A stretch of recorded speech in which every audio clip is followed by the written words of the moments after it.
Question है ए की आय B की आय से 40% अधिक है और बी का व्यय ए के व्यय के 66 सही 2/3% है।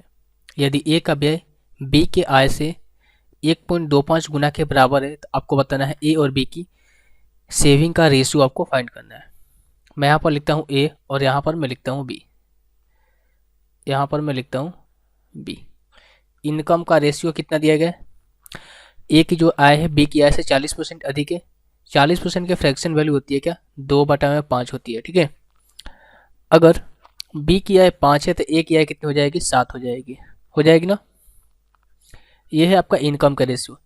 एक्सपेंडिचर का रेशियो हमें क्या दिया गया है कि ए का जो ए के व्यय का बी का जो व्यय है ए के व्यय के 66 सही 2/3 यानी 66 सही 2/3 का फ्रैक्शन वैल्यू होती है 2/3। अगर हम यहाँ से ये कहें बी का जो व्यय है ए के व्यय के 66 सही 2/3 है, अगर हम बी का व्यय को 2 माने तो ए का व्यय कितना हो जाएगा? 3 हो जाएगा। ये एक्सपेंडिचर का रेशियो आपका आ गया। ठीक है, लेकिन हमें कहा क्या गया है? कहा यह गया है कि ए का जो एक्सपेंडिचर होता है बी के इनकम के 1.25 गुना है।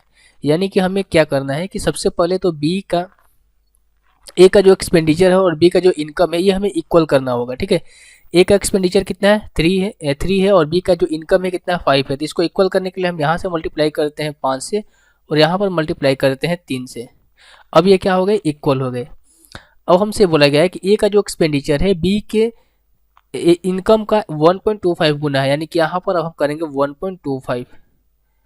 अब यहाँ से ए का जो एक्सपेंडिचर है और बी का जो आय है इसको हम क्या करेंगे? मल्टीप्लाई करेंगे। तो जो नया रेशियो में निकल कर आएगा ए और बी का वो कितना आ जाएगा आपका? यहाँ पर कितना हो जाएगा? 70 का 21 और यहाँ पर कितना हो जाएगा आपका? 15। यहाँ पर मल्टीप्लाई करेंगे कितना हो जाएगा? 15 और 15 25 75, 5 और 15 दूनी 30, 30 और 75 5 30 7 37 हुआ ना। और यानी कि यहाँ पर हो गया 0.75 और 15 और 3 18, यानी कितना हो जाएगा आपका? 18.75। और यहाँ पर कितना हो जाएगा आपका? मल्टीप्लाई तो यहाँ पर भी होगा 1.25 से और इंटू 5 से, तो 5 दूनी का कितना हो गया? 10 और 10 से 1.25 से मल्टीप्लाई करेंगे तो कितना हो जाएगा आपका? ये हो जाएगा 12.5 हो जाएगा। अब देखिए ऊपर वाला जो है ये आपका है कि इनकम है और ये कितना एक्सपेंडिचर है। हम इनको माइनस कर देंगे तो हमारा क्या निकल के आ जाएगा? सेविंग का रेशियो निकल के आ जाएगा। क्या निकल के आ जाएगा? सेविंग का रेशियो निकल कर आ जाएगा। यहाँ से माइनस करेंगे तो 0.25 हो जाएगा और यहाँ पर 2 हो जाएगा। ठीक है, और यहाँ पर जब हम इसको माइनस करेंगे तो 0.5 हो जाएगा और ये कितना हो जाएगा आपका? 2 हो जाएगा ना। अब यहाँ पर 1 जीरो लग गया क्योंकि यहाँ पर 2 डबल जीरो है ना और यहाँ पर कितना है? 1 जीरो है, तो 1 जीरो से 1 जीरो पॉइंट खत्म हो गया। यहाँ पर यहाँ का जो 1 जीरो है यहाँ से लग जाएगा। अब यहाँ से काट दीजिए। 25 9 कितना होता है? 225 और 25 से कम 25, यानी कि 9:10 जो है इनके सेविंग का रेशियो आ गया। Option number D.